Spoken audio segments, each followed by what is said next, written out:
The PSC and UPSC trap: how Indian parents ruin childhood and adulthood.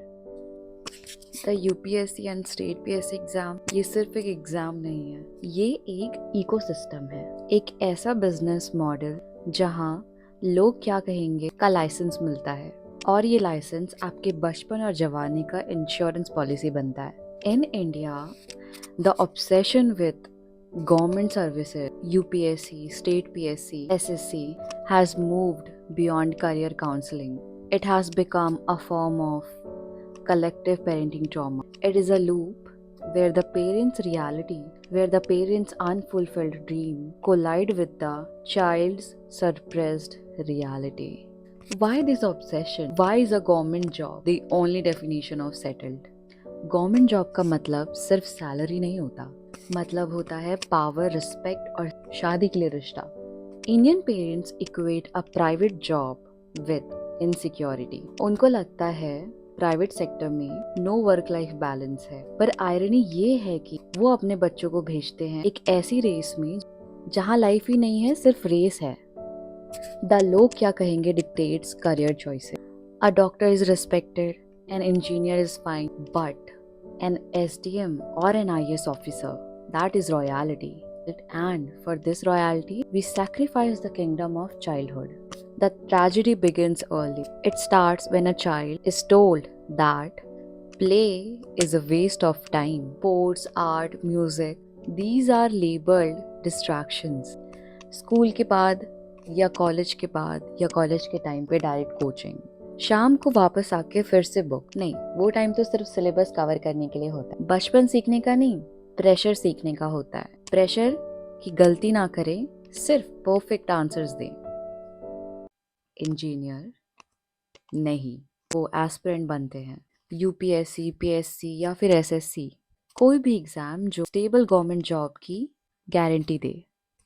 आज हम बात करेंगे एक ऐसी फेनोमेनन पर जो हमारी सोसाइटी का हिस्सा है, लेकिन जिसके कॉन्सिक्वेंसेस को हम इग्नोर करते हैं। इंडियन पेरेंट्स का ऑब्सेशन विद गवर्नमेंट जॉब और कैसे ये ऑब्सेशन एडल्टहुड और चाइल्डहुड को रूइन कर रहा है। This is not about disrespecting parents. It is about understanding a generational trauma that is being passed down as care.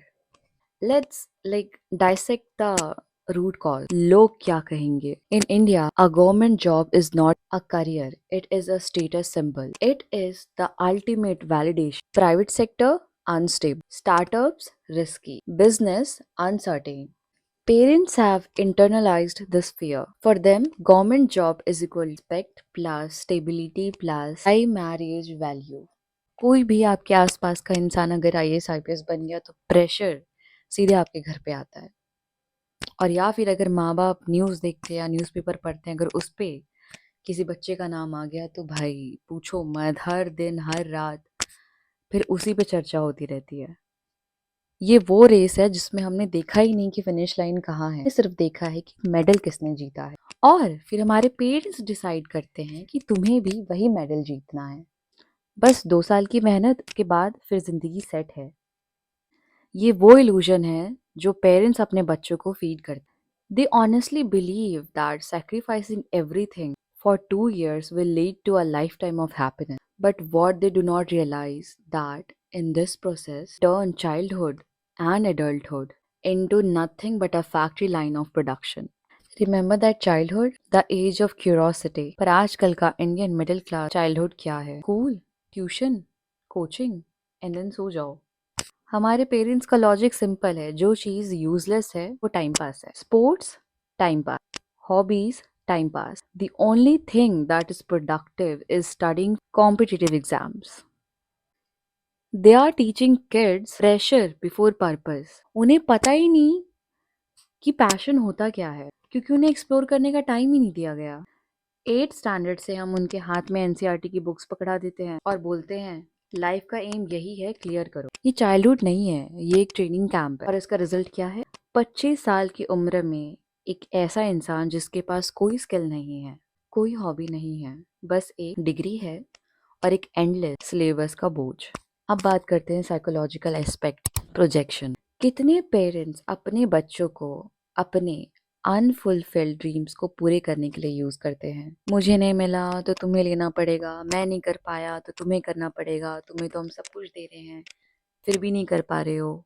ये एक फॉर्म ऑफ इमोशनल बैगेज है। पेरेंट्स ने अपनी लाइफ में स्ट्रगल किया, फेलियर्स देखे, और उन्हें लगता है कि अगर उनका बेटा या बेटी आईएएस बन गया तो उनके सारे फेलियर्स कंपेंशनेट हो जाएंगे। ये माइंडसेट चिल्ड्रंस को इंडिविजुअल नहीं बल्कि रिटायरमेंट प्लान्स बनाता है। पेरेंट्स अपने इनसिक्योरिटी को बच्चों के फ्यूचर में इन्वेस्ट करते हैं। उन्हें लगता है कि अगर उनका बच्चा गवर्नमेंट जॉब में नहीं है तो समाज में उनकी इज्जत कम हो गई है या फिर समाज में उनकी इज्जत कम है, इसलिए इंडिपेंडेंट डिसीजंस लेने की फ्रीडम नहीं मिलती। करियर चॉइस नहीं, करियर इम्पोजिशन होता है। आते हैं सबसे डेंजरस फेज पर, द एंडलेस साइकिल। यूपीएससी या पीएससी सक्सेस रेट है लेस देन 0.1%। पर इंडियन पेरेंट्स या सोसाइटी में प्रोबेबिलिटी का कॉन्सेप्ट नहीं होता। उनका कॉन्सेप्ट है अगर उसका बच्चा कर सकता है तो मेरा बच्चा भी कर सकता है। बच्चा 3 अटेम्प्ट देकर फेल होता है। पेरेंट्स का रिएक्शन सिंपैथी नहीं, कल से और टाइम से पढ़ाई करना शुरू करो, मेहनत में कमी की है तुमने, इसलिए बोलता था कि बाहर मत जाओ, यहाँ मत जाओ, वहां मत जाओ। They refuse to accept the reality. They force their children to waste their prime youth 22 से 28 साल सिर्फ एक एग्जाम की तैयारी में। इस दौरान क्या होता है? अकेडमिक स्टैग्नेशन, ग्रेजुएशन के बाद कोई नया स्किल सीखने का मौका नहीं मिलता, सोशल आइसोलेशन, फ्रेंड्स सेटल हो रहे हैं और आप फिर से रूम में बंद है। तीसरा, मेंटल हेल्थ, जो हम आगे डिस्कस करेंगे। ये बस एक और अटेम्प्ट वाला डायलॉग जिंदगी का सबसे बड़ा डेंजरस ट्रैप है। ये आपकी यूथ छीन लेता है जबकि आपके फ्रेंड्स की लाइफ सेट होती जा रही है। अब बात करते हैं टॉक्सिसिटी की। एग्जाम फेलियर सिर्फ अकेडमिक्स का नहीं, इमोशनल ट्रॉमा का भी रिजल्ट है। अगर आप सेलेक्ट नहीं हुए तो घर का माहौल कैसे बदल जाता है? पहला, द साइलेंट ट्रीटमेंट। पेरेंट्स आपसे बात करना बंद कर देते हैं जैसे आपने कोई क्राइम कर दिया हो। दूसरा, पब्लिक ह्यूमिलिएशन, रिलेटिव्स के सामने, ये तो 3 साल से तैयारी कर रहा है या कर रही है, कुछ नहीं हुआ का ड्रामा। तीसरा, कंट्रोल, फोन छीन लेना, फ्रेंड से बात बंद करवा देना, खाना कम देना, सटल स्टारवेशन ऑफ अफेक्शन। ये सब केयर के नाम पर किया जाता है पर ये केयर नहीं, कंट्रोल है। इमोशनल ब्लैकमेल का पीक लेवल। हमने तुम्हारे लिए इतना सब किया, तुमने हमारा सपना तोड़ा, हमारे मुंह से खाना छूट गया तुम्हारे फेलियर की वजह से, अगर सेलेक्ट नहीं हुए तो हम मर जाएंगे, मेरी इज्जत चली जाएगी, मैं चाहता हूँ तुम यही करो, यही करने से तुम्हें समाज में इज्जत मिलेगा। बच्चा कहाँ जाए? अगर वो एग्जाम क्लियर कर भी लेता है तो भी वो एक इमोशनल स्कार लेकर रहता है, और अगर नहीं करता तो वो गिल्ट में जीता रहता है कि उसने अपने पेरेंट्स को डिसअपॉइंट किया। सबसे बड़ी चीज जो हम इग्नोर करते हैं वो है mental health. In a typical Indian house hold, mental health is a myth. अगर आप एंग्शियस है तो आप ड्रामेबाज हो, अगर आप डिप्रेस्ड हैं तो वो फोन चलाने का नाटक, अगर आप थेरेपी लेने की बात करते हो तो बोलते हैं पागलों के लिए होती है थेरेपी। कंपटीशन के वजह से जो बर्नआउट होता है उसे मेहनत का नाम दे दिया जाता है। 14-16 घंटे पढ़ना डिसिप्लिन है, बर्नआउट एक्सक्यूज है। लेकिन सच ये है कि इस जनरेशन ने अपना मेंटल पीस खोया है बिना रीजन के, सिर्फ सोसाइटल प्रेशर की वजह। आजकल के यंग एस्पिरेंट्स में डिप्रेशन और एंजाइटी के रेट्स स्काई हाई हैं, लेकिन उन्हें दवाई नहीं, मोटिवेशन चाहिए होती है जो उनके पेरेंट्स उन्हें देते हैं। लड़ाई तो है ही, लड़ो। ये लड़ाई इंसान का अपने परिवार, समाज और खुद के सपनों के खिलाफ है, और खत्म तब होती है या तो जॉब मिल जाता है या तो इंसान टूट जाता है। मान लीजिए आपने एग्जाम क्लियर कर लिया, कांग्रेचुलेशन, पर क्या आपकी लाइफ सेट हो गई? ये भी एक मिथ है। सरकारी नौकरी में भी पॉलिटिक्स, ट्रांसफर और ब्यूरोक्रेसी होती है, लेकिन सबसे बड़ा लॉस क्या है? The regret. आपने अपनी यूथ वेस्ट कर दी, आपने अपना पैशन नहीं जाना, आपने एक इंजीनियर या डॉक्टर या आर्टिस्ट या डांसर या सिंगर बनने का चांस खो दिया। आज आप आईएएस हैं, लेकिन आपके अंदर एक वो बच्चा है जो फोटोग्राफी करना चाहता था। और अगर आप 30 साल के होकर भी सेलेक्ट नहीं हुए ना, तो आपके पास डिग्री है लेकिन नो एक्सपीरियंस, गैप ईयर्स का टैग और घर बैठकर डिप्रेशन। पेरेंट्स कहते हैं सब ठीक हो जाएगा, पर टाइम निकल चुका होता है। एडल्टहुड शुरू होने से पहले ही खत्म हो चुकी होती है। फ्रीडम मिलती है पर बहुत ज्यादा लेट। तो क्या करें? क्या पेरेंट्स गलत है? नहीं, वो भी इस सिस्टम का हिस्सा है। उनका भरोसा स्टेबिलिटी पर है, क्योंकि उन्होंने इनसिक्योरिटी देखी है। उनका प्यार एक्शंस में नहीं, रिजल्ट्स में दिखता है, क्योंकि उन्हें प्यार दिखाना नहीं आया। लेकिन जो जनरेशन्स अब एडल्ट हो रहे हैं, उनके पास अवेयरनेस है। यही सबसे अच्छी बात है। सच में हम समझ सकते हैं कि सक्सेस का डेफिनेशन बदलना चाहिए। जैसे पेरेंट्स को कम्युनिकेशन की ज़रूरत है। उन्हें समझना होगा कि मेंटल हेल्थ ज़्यादा ज़रूरी है मार्क्स से। दूसरा, चिल्ड्रन को बैकबोन की ज़रूरत है। अपने डिसीजंस लेने का टाइम आ गया है। फेलियर को एक्सेप्ट करना सीखो। 2 साल की मेहनत के बाद नहीं मिला, try something else. That is not failure, that is adaptation. तीसरा, सोसाइटी की डेफिनेशन चेंज करो। आईएएस ऑफिसर ही नहीं, एक स्किल्ड कोडर, डॉक्टर या एंटरप्रेन्योर भी इक्वली रिस्पेक्टेबल है।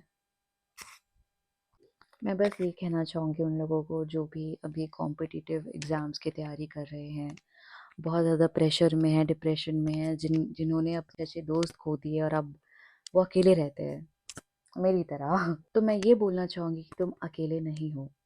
तुम्हारे फेल्ड अटेम्प्ट्स तुम्हारी वर्थ डिफाइन नहीं करते। तुम्हारी स्ट्रगल तुम्हारी आइडेंटिटी है, शेम नहीं। और ज़िंदगी सिर्फ एक एग्ज़ाम नहीं है, ज़िंदगी बहुत बड़ी है और उसमें गलती करने की गुंजाइश होनी चाहिए। अगर आपको ये वीडियो रेलेवेंट लगा तो लाइक करें, शेयर करें, शायद किसी का सपना बच जाए। और कमेंट्स में बताएं क्या आपके साथ भी ऐसा हुआ है या आप ऐसे पेरेंट्स से लड़ रहे हो। Okay guys, I have to leave now.